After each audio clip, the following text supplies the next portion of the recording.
دا د کالام په مقامي اوبو جوړ کړی شوی د بجلی وړوکی شان بجلیګر دی چې پکې 1200 کیلو واټ بجلی پیدا کیږي. دغه بجلی د کالام په اوبو جوړیږي چې پرې صرف یو ځل خرچه شوې ده او په زرګونو خلکو ته په ارزان نرخ بجلی ورکوي. په بجلیګر کې کارکونکی یو انجینیر وایي چې دوی د ضرورت نه زیاته بجلی پیدا کوي ځکه یو ماشین بند کړی دی.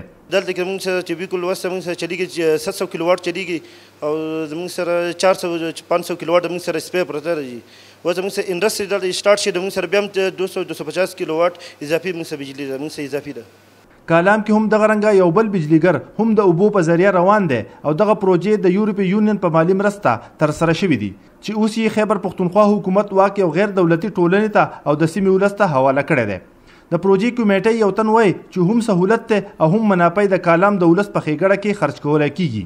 لکه بیل هم داسې خاص نشته 3 روپۍ یونټ دی او 70 روپۍ لین رنټ دی نور داسې څه خرچه نشته خو بهرحال هغه فنډ هم چې کم راځي هغه واپس په دې علاقه باندې خرچ کېږي او د قوم چې کم ضروریات دي په هغه لګي دا نه صوبایي ګورنمنټ ته ځي او نه مرکزي ګورنمنټ ته ځي نه دا NGO والا ځان له وړي.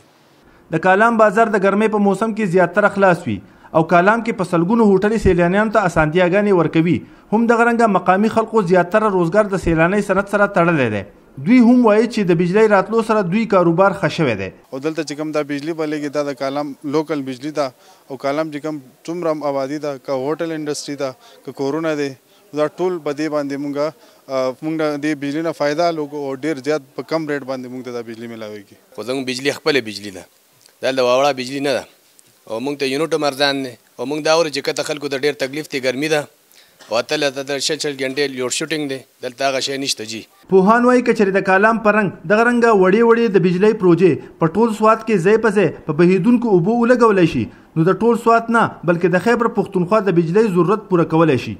په داسې حال کې چې د ملک په نورو برخو کې تر 14 غنټو پورې لوډشیډنګ کیږي ولې کالام هغه یوه ستوي سیمه ده چې دلته کې د تیرو 2 کالو راسې لوډشیډنګ د سره نشته.